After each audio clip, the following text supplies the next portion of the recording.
It's Tuesday, November the 10th, 2015. This is Netcast News. Hello, I'm Andy Zajac. Here's what's happening. The London Olympics were more or less sabotaged by Russian athletes who should have been banned for doping, a report finds. Russia is facing a World Athletics ban after a report revealed state-sponsored doping. The report commissioned by the World Anti-Doping Agency claims the London Olympics were more or less sabotaged by Russian athletes who should have been banned for doping. It accuses the Russian government of complicity in widespread drugs cheating and attempts to cover it up. One of the recommendations is for Russia to be suspended from athletics, possibly including next year's Rio Olympics. The new president of the International Association of Athletics Federations, the IAAF, Lord Coe, told Sky News that it was possible he could impose a ban at a meeting on Friday. But here at Netcast News, we believe this is the year of Russia bashing by various countries.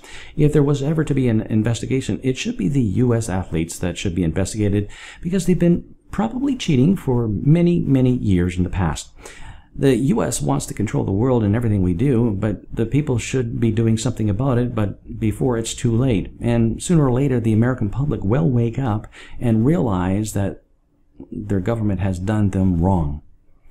In other news, don't mess around with big business. That's what one Toronto restaurant learned when it went up against global fast food giant McDonald's.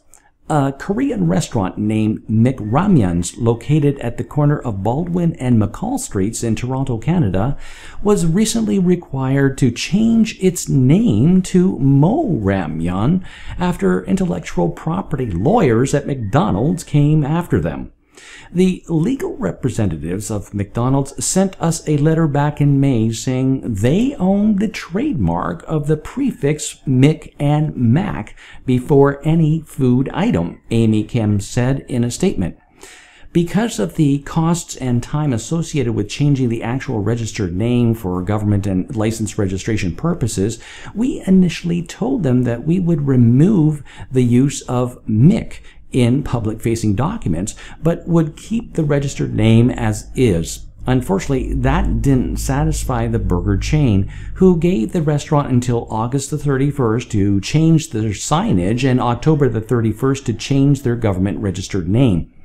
The owners, Connie and Harry Kim, managed to meet those deadlines and officially rebranded their restaurant as Mo Ramyeon's by November the 1st.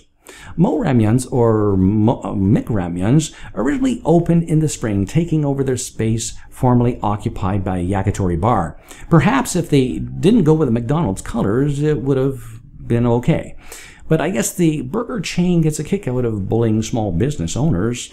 Actually, in numerous countries, the burger chain has been told that they don't own the prefix to Mick or Mac. But I guess in Canada, it's a little different.